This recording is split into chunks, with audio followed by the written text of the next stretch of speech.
The rest of the story. The pilots of the naval torpedo bomber knew that he should not have let that 20-year-old Army private on board.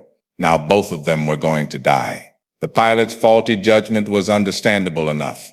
The young private had been frantic, stuck in Seattle, his weekend running out fast. He wouldn't be able to make it back to Fort Ord before bed check if he couldn't fly immediately. The private had explained he could not afford commercial airfare, but he had been advised that uniformed military personnel could hitch a ride on naval aircraft, provided there was an empty seat. That's how he made it to Seattle to visit his girlfriend in the first place. But there were no seats aboard the torpedo bomber, the pilot had explained. The only available space was in the radar compartment at the tail of the plane, and the private would never fit in there. The young man begged, and the pilot relented. They squeezed the private into the radar compartment, and they took off from the Naval Air Station at Monterey. Well, that was hours ago. They should have landed by now, but the coast of California was socked in fog. No way to find the airbase, no way even to say if they were over land, unless they wanted to knock the top off a mountain, or maybe run out of fuel and crash in a populated area. The pilot headed out to sea. The torpedo bomber was about a mile from shore when the motor stuttered and died.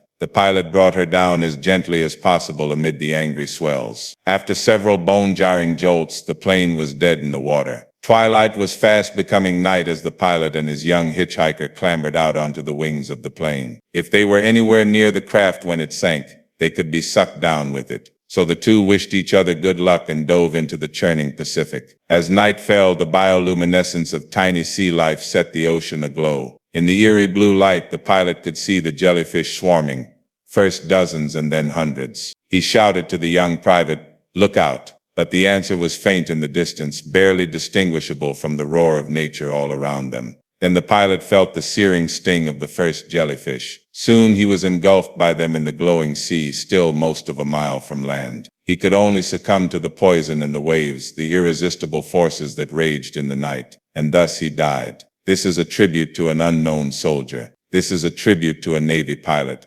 running low on fuel, who headed out to sea rather than risk one civilian life. And if he is listening from wherever, sir, I want you to know the young private who hitched a ride on your last flight, the Army boy who so desperately wanted to get back to his own base, did get back. He swam the torturous mile through turbulent seas, teeming with poison tails, and bathed in blue fire. He fought overwhelming fatigue and the treacherous undertow. He walked barefoot 8 miles to safety and eventually onto motion picture screens all over the world as Clint Eastwood. From the beginning of his movie career, Clint Eastwood has always played a tough guy. But now you know how tough he really is, and now you know the rest of the story.